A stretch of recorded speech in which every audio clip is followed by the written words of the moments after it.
اعوذ باللہ من الشیطان الرجیم بسم اللہ الرحمن الرحیم۔ حضرت یوسف نے کہا کہ زلیخا نے خواہش کی مجھ سے اور میں اپنے دل کو قابو میں کیے ہوئے تھا، تو اس وقت حضرت جبرائیل علیہ السلام بولے، اے یوسف کیوں اس کا پردہ فاش کرتے ہو، حالانکہ اس نے تمہاری محبت کا سچا دعویٰ کیا ہے۔ عقل مند اور بزرگوں کا یہ مشورہ نہیں ہوا کرتا کہ وہ اپنے محبوب کا عقد کھولیں۔ پھر حضرت یوسف بولے، یا الہی تو نے ناحق مجھے عزیز مصر کے سپرد کیا، یہ مجھ کو بے گناہ عذاب میں مبتلا کرتا ہے۔ تو حضرت جبرائیل علیہ السلام نے کہا، اے یوسف تم نہیں جانتے کہ دوست کی دوستی میں مصیبت اٹھانا ہوتی ہے،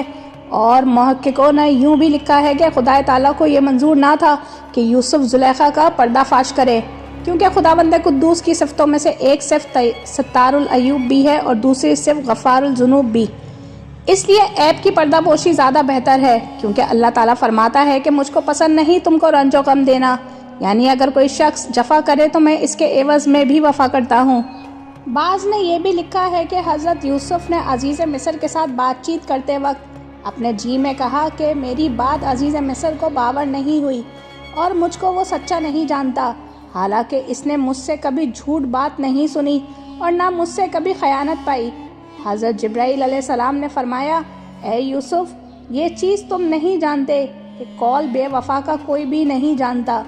حضرت یوسف علیہ السلام نے متفکر ہو کر اپنے جی میں کہا کہ اب میں کیا کروں۔ حضرت جبرائیل نے فرمایا کہ جوان مردی اس 6 مہینے کے لڑکے سے سیکھ لو، اس نے جو گواہی دی دلیل کے ساتھ دی، اور وہ تمہارے جیسا نہیں کہ بے تأمل کہہ بیٹھے کہ گناہ زلیخا نے کیا ہے۔ لڑکے نے یہ ظاہر نہ کیا اور پھر بھی گواہی دے دی، اور خدا کو بھی یہ کب منظور ہے کہ بندہ مومن کا عیب ظاہر کر۔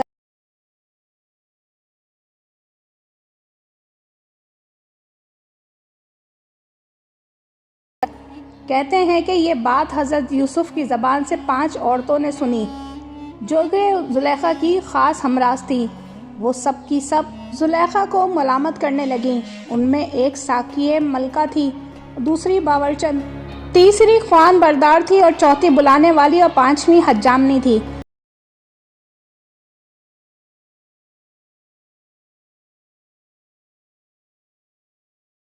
مقرر کی جیسا کہ اللہ تعالیٰ نے فرمایا ہے، جب سنا تو قریب بلوایا ان کو اور تیار کی ان کے واسطے ایک محفل، اور ان کو دی ایک ہاتھ میں چھری اور ایک میں لیمو، اور مخاطب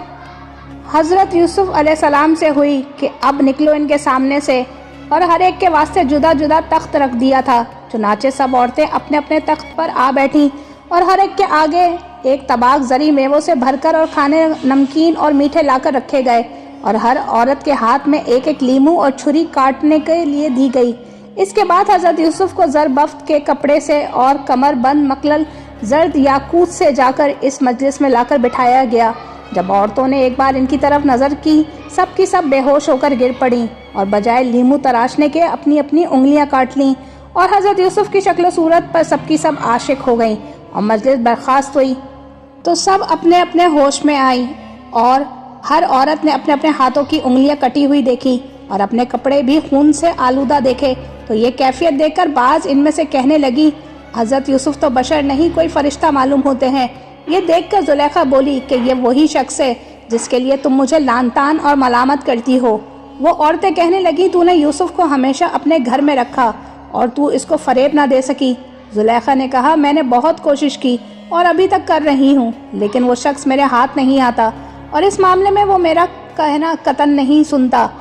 اور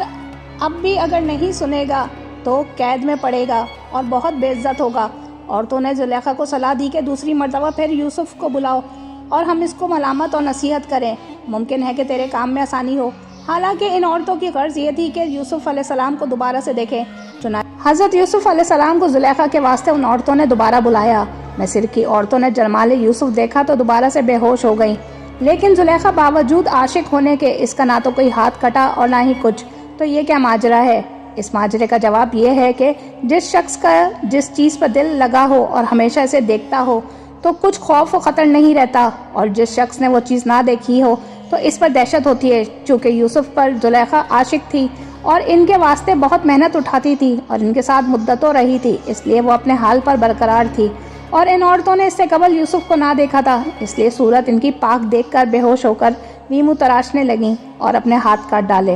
زلیخا نے اب حضرت یوسف علیہ السلام کو ان عورتوں سے چھپایا اور بہتر یہی جانا کہ ان کو جیل خانے میں بھیج دیا جائے۔ یہ سب جب عزیز مصر کو باتیں معلوم ہوئی تو مصر کے لوگ اس وقوع ماجرے سے آگاہ ہوئے۔ تب نادم ہو کر حضرت یوسف کو قید خانے میں بھیجا، کیونکہ سب دیکھ چکے تھے کہ گناہ سب عورت کا ہے، تو ان کو ہی قید کیا تاکہ خلق میں عورت کی بدنامی نہ ہو، اور زلیخا بھی حضرت یوسف علیہ السلام کی نظروں سے دور رہے۔ حضرت یوسف کو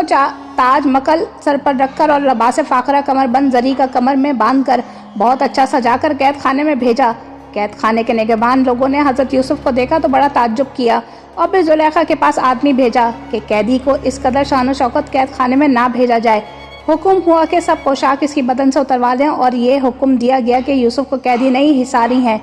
ان کو لوگوں کی نظروں سے بچانے کے لیے یہاں قید خانے میں بھیجا گیا ہے۔ دوستو، داستان یوسف ابھی جاری ہے۔ میرے چینل کو سبسکرائب کریں اور ویڈیو کو لائک